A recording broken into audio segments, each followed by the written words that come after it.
صلی اللہ علیہ وسلم ان هذه القلوب تصدأ كما يصدأ الحديد اذا اصابه الماء قیل یا رسول اللہ ما جلاؤها قال کثرت ذکر الموت و تلاوت القرآن او کما قال علیہ الصلاۃ والسلام۔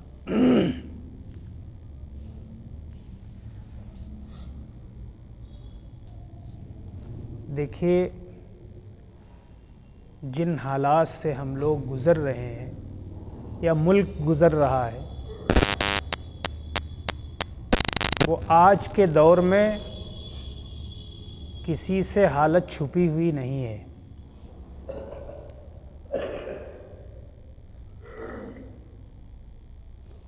اور یہ طریقہ رہا ہے، جب جب زمین پر ظلم و زیادتی اپنے عروج کو پہنچی ہے تو اللہ کی طرف سے ایسی سزائیں اور ایسی آزمائشیں آئی ہیں کہ جو سونا ہوتا ہے وہ نکھر کر باہر آ جاتا ہے اور جو رانگا ہوتا ہے وہ الگ ہو جاتا ہے۔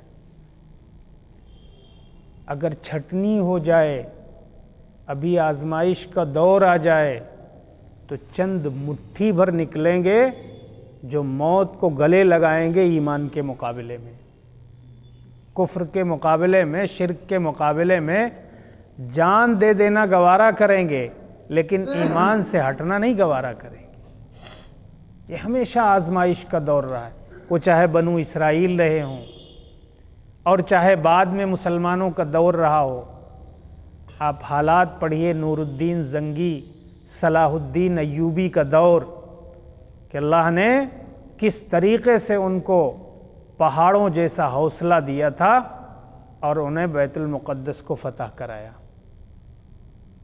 اور جب پھر ظلم و زیادتی بڑھی تو تاتاریوں کے ذریعے بغداد پہ جو حملہ ہوا ہے، آج کے دور میں اگر پڑھا جائے تو یقین نہیں آتا ہے، دجلہ کا پانی جو ہے بالکل لال ہو گیا تھا، اتنے مسلمانوں کو نام نہاد جو مسلمان تھے اتنا ان کو ذبح کیا گیا تھا کہ دجلہ کا پانی جو ہے وہ لال ہو گیا تھا۔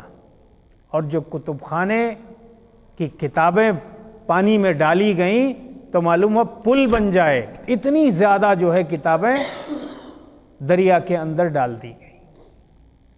لیکن اللہ رب العزت ہے۔ شیخ جمال الدین ایک تھے عالم دین، اور حکمرانوں تک جب وہ پہنچے، اخلاص سے انہوں نے مذہب اسلام کا جب درس پہنچایا، قرآن جیسی کتاب کے دلائل سامنے رکھے، تو انہی تاتاریوں نے اسلام قبول کیا اور معلوم ہوا کہ وہ اسلام کے داعی اور سپاہی بنے، اور انہی کی نسلوں سے خلافت عثمانیہ قائم ہوئی۔ یہ ہر دور میں رہا ہے۔ مسلمان اور آزمائش نہ ہو، یہ کہاں ہے؟ آزمائش ہوگی۔ آزمائش 24 گھنٹے میں ہماری اللہ رب العزت نے آزمائش کے لیے جو ہے ٹائم مقرر کیے کہ نہیں، تم اپنی منمانی نیند نہیں سو سکتے ہو، اصول اور ضابطہ ہے تمہارے لیے سونے کا۔ بس صبح کی نماز آزمائش ہے کہ نہیں ہے؟ بہت بڑی آزمائش ہے۔ یہ تو جو اللہ سے محبت رکھتے ہیں، اللہ کا خوف دل میں رکھتے ہیں، وہ نیند کو اور اس آرام کو الوداع کہتے ہیں کہ نہیں، ہمارا تمہارا ساتھ جو ہے نہیں ہو سکتا ہے۔ اس احکم الحاکمین کا پیغام آ پہنچا جو مؤذن نے پکارا ہے، حی علی الفلاح، آؤ کامیابی کی طرف۔ آزمائش 24 گھنٹے میں ہماری آزمائش ہے۔ سخت سردیوں میں یہ آدھا غسل کرنا، وضو جو ہے آدھا غسل ہی سمجھ لیجئے، یہ کس کو بھئی ضرورت پڑی ہے؟ یہ آزمائش ہے۔ اللہ رب العزت بے حد خوش ہوتا ہے اور چھوٹا موٹا انعام نہیں دیتا ہے۔ حدیث میں آتا ہے کہ جب ہم ہاتھ دھلتے ہیں تو ہاتھ کا گناہ آخری قطرے کے ساتھ دھل دیا جاتا ہے۔ آنکھ کا گناہ جب ہم وضو میں چہرہ دھلتے ہیں تو چہرے کے آخری قطرے کے ساتھ آنکھ کا گناہ دھل دیا جاتا ہے، پیروں کا گناہ دھل دیا جاتا ہے۔ حدیث جب پڑھی ہم نے کہ الصلاۃ نافلۃ، نماز جو ہے ایک زائد چیز ہے، تو اس وقت نہیں سمجھ میں آتا تھا کہ نماز کیوں زائد چیز ہے۔ نفل کا مطلب زائد، ہم وضو ہی میں پاک و صاف ہو کر کے آ گئے، نماز ہمارے لیے زائد ہے۔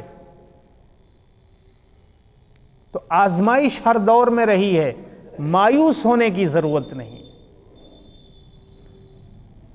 جو طبقہ سب سے پہلے اتنا خراب طبقہ تھا کہ رونگٹے کھڑے کر دینے والا، بتاؤ اتنی درندگی ہوگی؟ آج کے دور میں تو تصور نہیں کیا جا سکتا ہے کہ زندہ لڑکی کو باپ جا کر کے درگور کرے۔ تصور کریے تھوڑا، قرآن نازل کیا اللہ نے، وَإِذَا الْمَوْءُودَةُ سُئِلَتْ بِأَيِّ ذَنبٍ قُتِلَتْ، زندہ گاڑی ہوئی لڑکی سے پوچھا جائے گا، بتا بیٹی تیرا قصور کیا تھا، تجھے زندہ گاڑ دیا گیا۔ اتنے سنگ دل تھے۔ معلوم ہوا ایک باپ کے کئی بیویاں ہیں، تو جو بوڑھی ہو جاتی تھی بیٹے بازار میں لے جا کر کے ان کو فروخت کراتے تھے، بیچ دیتے تھے جا کر کے، مارکیٹ لگتا تھا انسانوں کا۔ اس سے زیادہ گری ہوئی انسانیت ہو سکتی ہے؟ کوئی دوست آیا، کوئی شاعر آیا، معلوم ہوا آپ بے حد خوش ہو گئے، تو ایک بیوی کا ہاتھ پکڑا دیا، کہا یہ گفٹ ہے آپ کے لیے، ہدیہ ہے۔ ایسا دور تھا۔ 20 سے زیادہ عرب دور جاہلیت میں نکاح کے طریقے تھے۔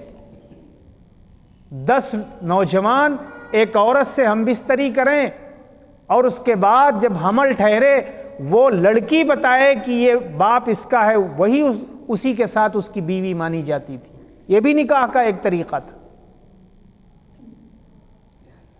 اللہ رب العزت جب حد سے انسانیت گزر جاتی ہے تو پھر اللہ رب العزت فیصلہ بھی بڑا فرماتا ہے۔ جناب محمد رسول اللہ صلی اللہ علیہ وسلم کو مبعوث فرمایا اور وہ نسخہ کیمیا دیا، اسی معاشرے کو، انہی انسانوں کو، اس نسخے کے ذریعے ایسا اللہ کے رسول صلی اللہ علیہ وسلم نے اپنی صحبت سے، اپنی تربیت سے، اپنی تعلیم سے ان کے دل کا ایسا تزکیہ کیا، ایسا پاک و صاف کیا کہ دنیا میں جنت کی بشارت دی جا چکی ہے۔ اس کے باوجود حضرت ابو بکر صدیق رضی اللہ تعالیٰ عنہ فرماتے ہیں، کاش میں مومن کے سر کا بال ہوتا، کاش میں ایک چڑیا ہوتا، کاش میں کوئی پودا ہوتا، مجھ سے کوئی حساب و کتاب نہ لیا جاتا۔ یہ کون سا نسخہ تھا؟ وہ نسخہ جناب محمد رسول اللہ صلی اللہ علیہ وسلم ساتھ لے کر کے آئے تھے، اور وہ نسخہ آخری نسخہ ہے۔ قیامت تک اسی نسخے کے ذریعے قوموں کو ان اللہ یرفع بہذا الکتاب اقواما، اللہ تعالیٰ جب بھی بلندی دے گا کسی قوم کو تو اسی کتاب کے ذریعے جو ہے بلندی دے گا۔ قوموں کو اللہ تعالیٰ بلندی عطا کرتا ہے تو اسی کتاب کے ذریعے عطا کرتا ہے۔ جس دن ہم 100% اس قرآن کے مطابق اپنی زندگیاں بنا لیں گے، ہم کو سربلندی سے کوئی روک نہیں سکتا ہے، ہم کو عزت دینے سے کوئی روک نہیں سکتا ہے۔ دور جاہلیت زندہ اونٹ اور جانور جو گوشت جن کا کھایا جاتا ہے، معلوم ہے من پسند زندہ جو ہے اس جانور کے جسم سے کاٹ لیتے، اس کو چاہے جتنی تکلیف ہو۔ بچوں کو نشانہ اگر سادھنا ہوتا تھا، سیکھنا ہوتا تھا، تو جانور باندھے جاتے تھے، ان کی آنکھ پہ نشانہ سادھا جاتا تھا۔ اتنی زیادہ انسانیت جو ہے وہ سنگ دل ہو چکے تھے۔ لیکن اب یہ آسمان اور سورج ان جیسے جو ہے انسانوں کو دیکھ نہیں پائے گا جو صحابہ کرام رضی اللہ عنہم اجمعین، جن کو اللہ کے رسول صلی اللہ علیہ وسلم نے تربیت دی تھی۔ تصور کریے ذرا، حضرت علی رضی اللہ تعالی عنہ بازار سے گزر رہے ہیں، وزیر اعظم ہیں، امیر المومنین ہیں، دیکھا کہ ایک زرہ بک رہی ہے، اور وہ زرہ حضرت علی رضی اللہ تعالی عنہ کی ہے۔ یہودی سے کہا کہ یہ زرہ تو میری ہے، فلاں سفر میں ہم سے گر گئی تھی۔ تو اس نے کہا کہ دیکھیے قبضہ جو ہے دلالت کرتا ہے ملکیت کے اوپر، جس کے قبضے میں چیز ہے وہ اس کا مالک ہے، وہ میرے قبضے میں میں مالک ہوں۔ حضرت علی رضی اللہ تعالی عنہ نے عدالت میں درخواست دے دی۔ قاضی شریح اس وقت جو ہے جج تھے، چیف جسٹس جو ہے قاضی شریح تھے، طلب کیا دونوں کو، امیر المومنین کو بھی آنا پڑا اور وہ یہودی بھی آیا۔ قاضی شریح نے لکھا چونکہ اس کا دعویٰ مضبوط ہے، اس کے قبضے میں چیز ہے، اس لیے وہ اس کا مالک ہے۔ اگر آپ کا دعویٰ ہے کہ یہ چیز میری ہے تو اسلام کا اصول ہے 2 گواہ پیش کریے۔ اگر آپ 2 گواہ پیش کرتے ہیں تو آپ کا دعویٰ صحیح ہوگا۔ حضرت حسن رضی اللہ تعالی عنہ کو گواہی میں پیش کیا، ایک اور صاحب کو گواہی میں پیش کیا۔ قاضی شریح نے لکھا کہ یہ زرہ جو ہے، زرہ لوہے کا وہ لباس جو پہن کر کے جنگ لڑی جاتی ہے۔ قاضی شریح نے لکھا کہ یہودی کی زرہ ہے۔ حضرت علی رضی اللہ تعالیٰ عنہ نے پوچھا کہ بھئی گواہ تو ہم نے دے دیے۔ تو قاضی شریح نے فرمایا امیر المومنین، مذہب اسلام کا اصول ہے کہ باپ کے حق میں بیٹے کی گواہی معتبر نہیں ہے، آپ 2 گواہ نہیں پیش کر سکے۔ حضرت علی رضی اللہ تعالیٰ عنہ نے فرمایا کہ ارے جانتے ہو حسن کو، سیدہ شباب اہل الجنہ، یہ جنت میں نوجوانوں کے سردار ہوں گے، ان کی گواہی نہیں مانی جائے گی۔ قاضی شریح نے فرمایا یہ جنت میں سردار ہوں گے، دنیا میں اصول یہ ہے کہ باپ کے حق میں بیٹے کی گواہی معتبر نہیں، وہ چاہے امیر المومنین ہو، چاہے غلام ہو، چاہے کسی اور دوسرے مذہب کا ماننے والا ہو۔ اور فیصلہ سنا کر کے فرمایا امیر المومنین میرے یہ بٹن کھلے ہوئے ہیں، مجھے جو بھی سزا دینا ہو میں سینے پر جو ہے وہ وار سہنے کے لیے تیار ہوں۔ حضرت علی رضی اللہ تعالیٰ عنہ نے فرمایا کہ مجھے بے حد خوشی ہوئی، وہ دن دیکھنا اللہ نے ہمیں نصیب فرمایا کہ اللہ کے رسول صلی اللہ علیہ وسلم کے تربیت یافتہ جج اور منصف ایسے ہی ہوا کرتے ہیں، ان کی عدالت میں بادشاہ پہنچے یا فقیر پہنچے ان کے ہاں امتیاز کوئی نہیں ہوتا ہے۔ وہ یہودی آگے بڑھتا ہے اور کہتا ہے کہ امیر المومنین میں اپنے مذہب کا بہت بڑا علم والا آدمی ہوں، میں نے اپنی کتابوں میں پڑھا تھا کہ جو آخری نبی آئیں گے ان کے تربیت یافتہ ان کے ساتھی جب عدالت پہ بیٹھیں گے، وہ جج ہوں گے، منصف ہوں گے، تو ان کی عدالت میں ایک فقیر اور امیر، بادشاہ اور غلام سب برابر ہوں گے۔ آج وہ منظر اپنی پڑھی ہوئی کتاب کے مطابق اپنی آنکھوں سے میں نے دیکھ لیا، میں گواہی دیتا ہوں یہ زرہ آپ کی ہے۔ دوسرے درجے میں فرمایا کہ ہاتھ بڑھائیے، مجھ کو اس مذہب میں داخل کریے جس مذہب کی تعلیمات ایسی ہیں کہ ان کی عدالتوں کے اندر انصاف سب کے لیے ایک جیسا ہوتا ہے۔ تو عروج و زوال تو آیا ہے، آزمائشیں ہوئی ہیں، لیکن جس دن ہم قرآن جیسی کتاب کے مطابق اپنی زندگیاں بنا لیں گے تو عزت ہماری جو ہے ہمارے قدم چومے گی۔ اللہ کے نبی صلی اللہ علیہ وسلم نے فرمایا تبرک بالقرآن فإنہ کلام اللہ، برکت حاصل کیا کرو اس کتاب کے ذریعے، یہی وہ کتاب ہے جو اللہ کا کلام ہے، اس سے محبت کی جائے۔ جس کو قرآن سے عشق ہو گیا اللہ تعالیٰ اس کے درجات کو دنیا میں بھی بلند کرے گا اور آخرت میں بھی بلند کرے گا۔ امریکہ میں معلوم ہوا ایک بہت خوبصورت نوجوان آدمی کو ایک لڑکی سے عشق ہو جاتا ہے، وہ بھی بہت خوبصورت، فرق مذہب الگ الگ، یہ مسلمان وہ معلوم ہوا عیسائی۔ شادی کے لیے پیغام دیا، لڑکی نے جا کر کے اپنے والد سے بتایا تو کہا بیٹا رشتہ تو منظور کر سکتے ہیں لیکن اس سے کہہ دو کہ آپ مذہب بدلنا پڑے گا۔ وہ اتنا دیوانہ تھا، اتنا اندھا، اس نے کہا ساری شرائط ہم کو منظور ہیں، ہم مذہب بدل لیں گے۔ اور اس نے کہا ہر ہفتے میں آپ کو چرچ جانا پڑے گا، وہاں جیسے عبادت کی جاتی ہے ویسے عبادت آپ کو کرنا ہوگا۔ اس نے ساری شرطیں مان لی، لیکن وہ کہتا ہے کہ جب ہم گھر آتے تو اپنے ساتھ ہم وہ قرآن کا نسخہ لائے تھے جو الماری میں رکھا ہوا تھا۔ اس کتاب کو دیکھ کر کے عجیب جو دل میں محبت تھی اللہ کے کلام کی، وہ ہمارے دل کے اندر کچوکے لگاتا۔ لیکن چونکہ وہ بھی بہت بڑی پڑھی لکھی ہوئی،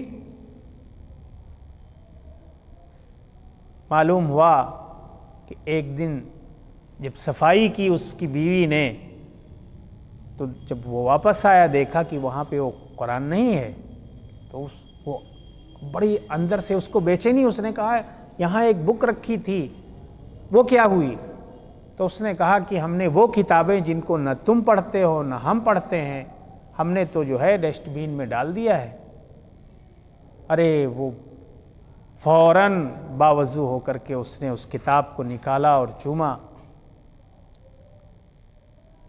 تو اس عورت نے کہا اچھا کہ تم سب دکھاوا اور ناٹک کر رہے ہو، اس کا مطلب ابھی تمہارے اندر مذہب اسلام اور قرآن اور سب، یہ بک کون سی ہے؟ تو بتایا یہ مقدس کتاب ہے جو دنیا کے تمام قیامت تک کے آنے والوں کے لیے آخری ہدایت نامہ ہے، یہ وہ کتاب ہے۔ اس نے اپنے باپ کو بتایا جا کر کے کہ یہ تو ایسا معاملہ ہے۔ اس نے فوراً عرضی داخل کی اور طلاق لے لی، لیکن اللہ رب العزت نے اس کے ایمان کو قرآن کی محبت کی بنا پر اس کو بچا لیا، اور اس نے توبہ کی کہ اللہ رب العزت ہم کہاں راستے سے بھٹک گئے تھے۔ اس کو قرآن سے محبت تھی، اس لیے اللہ رب العزت نے اس کے ایمان کی حفاظت کر لی۔ تو تبرک بالقرآن فإنہ کلام اللہ، برکت حاصل کیا کرو اس کتاب کے ذریعے، کیونکہ یہ اللہ کا کلام ہے۔ اب پوری آپ نگاہ ڈالیں، یہ قرآن اتنی عظمت والا کلام ہے، اللہ کا کلام ہے، جس مہینے میں اتار دیا گیا وہ مہینہ تمام مہینوں کا سردار بن گیا، جس رات میں اتار دیا گیا وہ رات 1000 مہینوں سے افضل جو ہے اس رات کا مقام بڑھ گیا، اور جس بستی پہ اتارا گیا اسے ام القریٰ کا نام دیا گیا، تمام بستیوں کی ماں اسے کہا گیا۔ جو فرشتہ میسنجر تھا، لانے والا تھا، وہ تمام فرشتوں کا سردار بنا دیا گیا، اور جناب محمد رسول اللہ صلی اللہ علیہ وسلم آپ کا مقام و مرتبہ کوئی تصور میں بھی نہیں لا سکتا ہے، اللہ رب العزت کی نگاہ میں کتنا بڑا مقام ہے۔ لیکن افسوس، جس امت کے لیے اتارا گیا اس امت نے جو ہے اس کا حق نہیں ادا کیا۔ یاد رکھیے، جب بھی دنیا میں کوئی انقلاب برپا ہوگا اسی کتاب کے ذریعے برپا ہوگا، جب بھی سدھار آئے گا دنیا میں اسی کتاب کے ذریعے آئے گا۔ اللہ کے رسول صلی اللہ علیہ وسلم نے فرمایا جس کتاب کے ذریعے اس کا اول سدھرا تھا اس کا آخر بھی اسی کتاب کے ذریعے سدھرے گا۔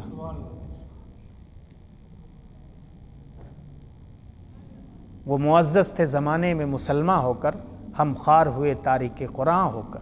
قرآن سے رشتہ جتنا ہمارا ٹوٹتا جائے گا ہم ذلیل و خوار ہوتے جائیں گے۔ ہم اپنا جائزہ لے لیں، قرآن سے کتنی ہم کو محبت۔ سوچو کبھی تصور میں کہ ہم کتنا روزانہ قرآن کو سمجھ کر پڑھتے ہیں۔ الفاظ پڑھنے پر بھی ثواب ہے، اس سے کوئی انکار نہیں کر سکتا، لیکن کم سے کم یہ تو سوچو کہ ہمارے رب نے ہم کو کیا کیا احکامات دیے ہیں، کیا کیا پیغام دیے ہیں۔ اگر کوئی سائنسداں ہے تو قرآن میں سائنس بھی موجود ہے، اگر کوئی میتھ کا استاذ ہے تو کتاب میں مقدس میں جو ہے میتھ بھی موجود ہے، اگر انسان بننا چاہتے ہو تو انسانیت کا پورا درس قرآن میں موجود ہے، اگر اچھے معلم ہو تو سارے معلمی کے استاد ضابطے اور قانون قرآن میں موجود ہیں۔ کسی عورت کے شوہر ہو تو قرآن کریم ہماری رہنمائی کرتی کہ ایک اچھا شوہر کیسے ہو سکتا ہے۔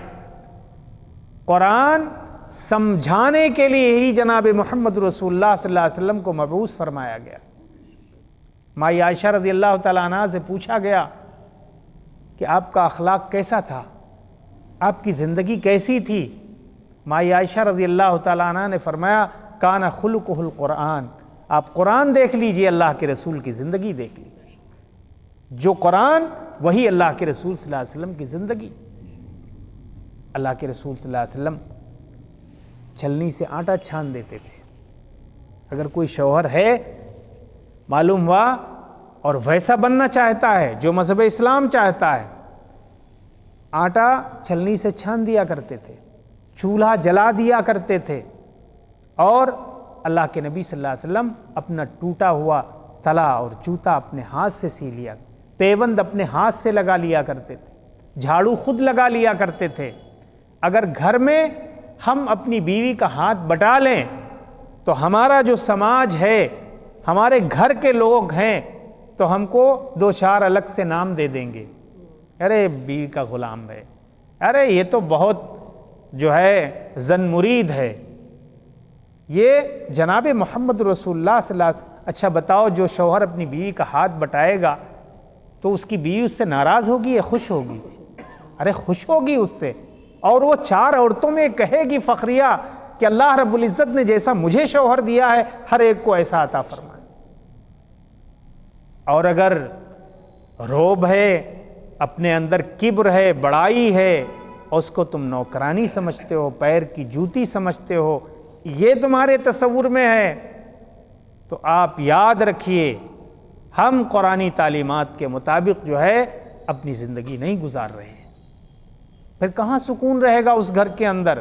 کہاں برکتیں نازل ہوں گی اس گھر کے اندر؟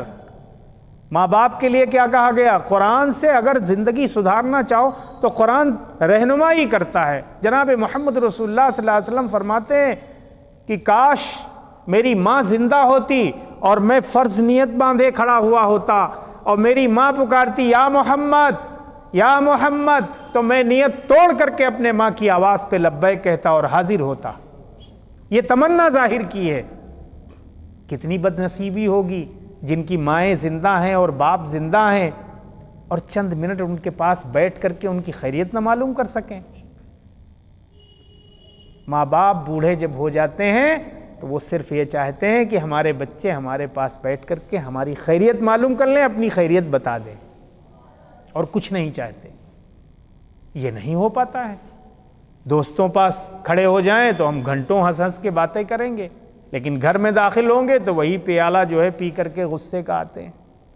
زندگی خوشگوار بناؤ، قرآن کے مطابق زندگی بناؤ، پھر ہم کو ذلت و رسوائی سے ہمارا سامنا نہیں ہوگا۔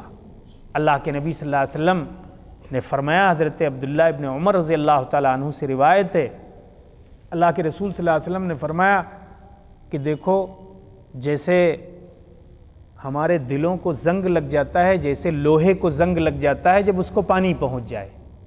قیل یا رسول اللہ ما جلاؤہا، اللہ کے رسول صلی اللہ علیہ وسلم سے پوچھا کہ اللہ کے رسول بتائیے پھر اس کی صفائی کا کیا طریقہ ہے، کیسے وہ زنگ دل کا صاف ہوگا؟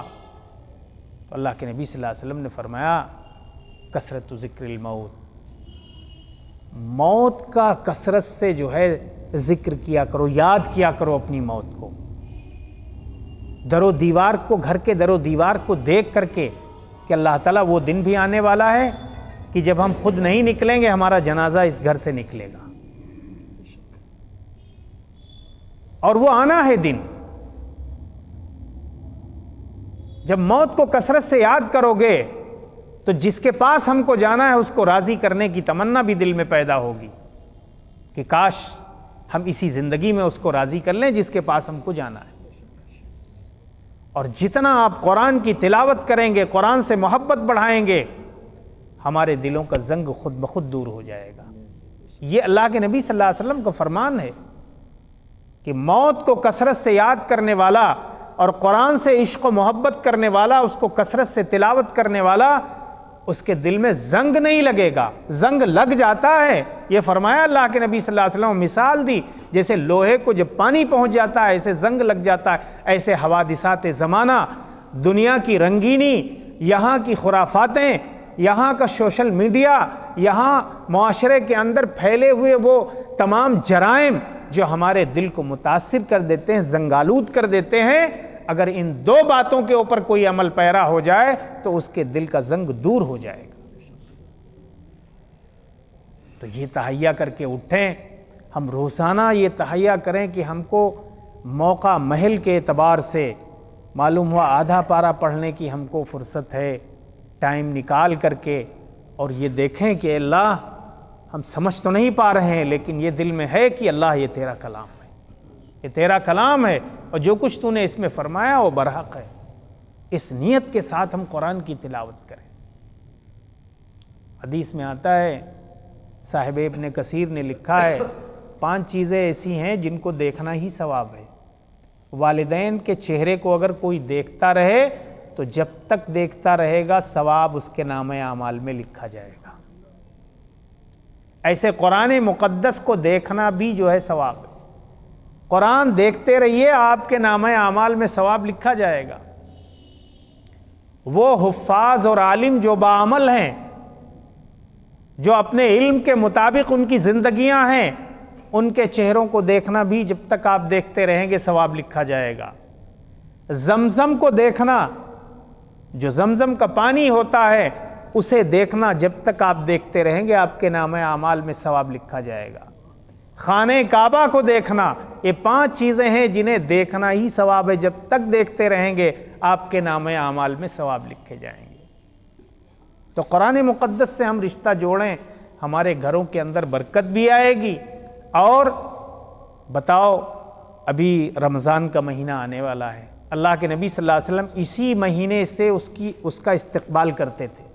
اتنے کثرت سے روزہ اللہ کے رسول صلی اللہ علیہ وسلم کسی مہینے میں نہیں رکھتے تھے جتنے کثرت سے شعبان میں روزہ رکھتے، اور استقبال کرتے، تیاری کرتے تھے، کمر کس لیتے تھے کہ ہاں بس اللہ نے ایک ہم کو دے دیا ہے تحفہ، ایک ایسا مہینہ دے دیا ہے۔ بتاؤ، یہ امت محمدیہ کے لیے صلی اللہ علیہ وسلم کوئی چھوٹا موٹا تحفہ ہے کہ ایک فرض پڑھو 70 کے برابر ثواب، ایک نفل پڑھو فرض کے برابر ثواب، ایک ایک حرف کے اوپر 10 نیکیاں لکھی جائیں؟ ارے وہ تو کمائی کا اور سیزن کا مہینہ ہے وہ۔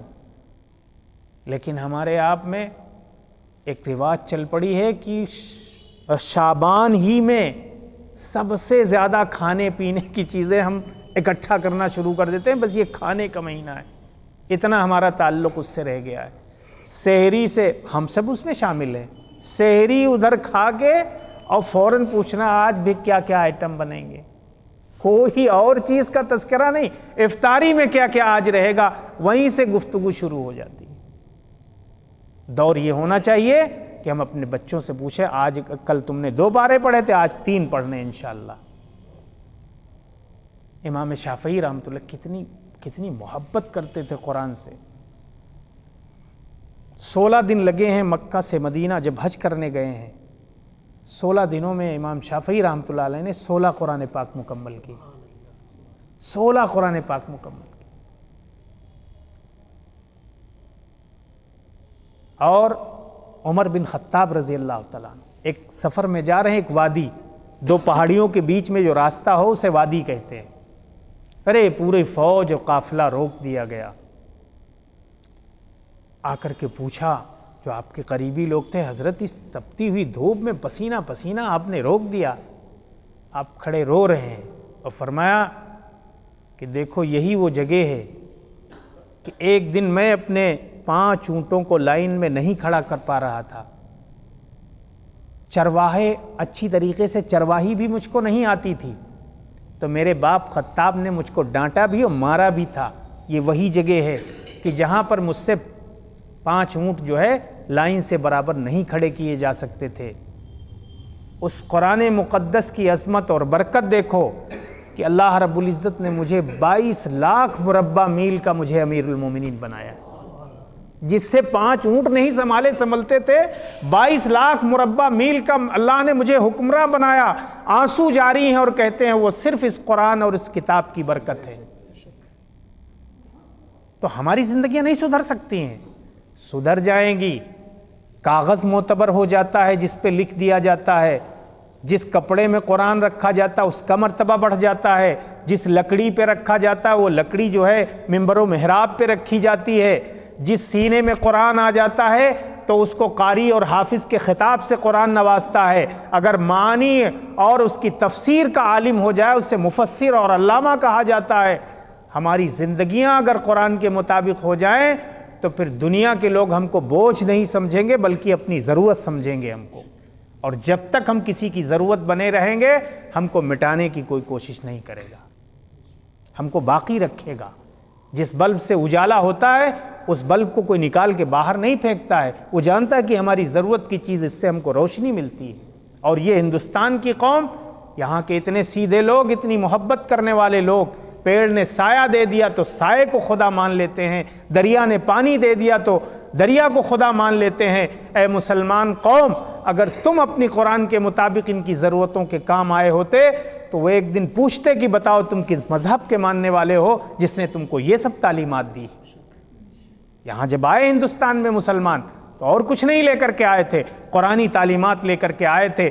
دیکھا کہ وہاں اونچ نیچ ہے، وہاں چھوٹا بڑا ہے، کالا اور گورا ہے، وہاں جاہل اور ان پڑھ، یعنی چھوا چھوت کی بیماریاں تھیں۔ جب ان کو مسلمانوں نے قرآنی تعلیمات کے مطابق سینے سے لگایا، ایک پلیٹ میں کھانا کھلایا، ان سے شادی بیاہ کا رواج دیا، تو انہوں نے اور کچھ نہیں کہا۔ انہوں نے کہا سب سے پہلے اس مذہب میں داخل کرو جس مذہب کی ایک تعلیم ہے کہ ایک ہی صف میں کھڑے ہو گئے محمود و ایاز، نہ کوئی بندہ رہا نہ کوئی بندہ نواز، جہاں نہ کوئی غلام ہے نہ کوئی بادشاہ ہے نہ کوئی شہری ہے نہ دیہاتی ہے۔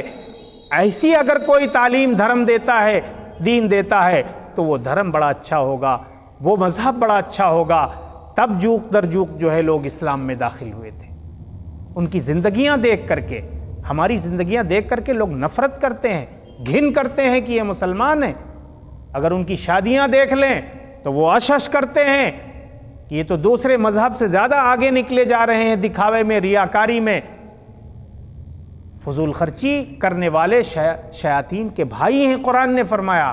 لیکن کالر اونچا رہے، ناک اونچی رہے کہ ارے لڑکی کی فلاں کی لڑکی ہے، ایسا انتظام کی مہینوں چرچا ہو قصبے میں کہ ارے فلاں نے جو ہے انتظام کیا تھا وہ بڑا اچھا، ویسا آج تک انتظام نہیں۔ یہ تعریفیں سننے کے لیے اپنے آپ کو قرضے میں لوگ ڈبا لیتے ہیں۔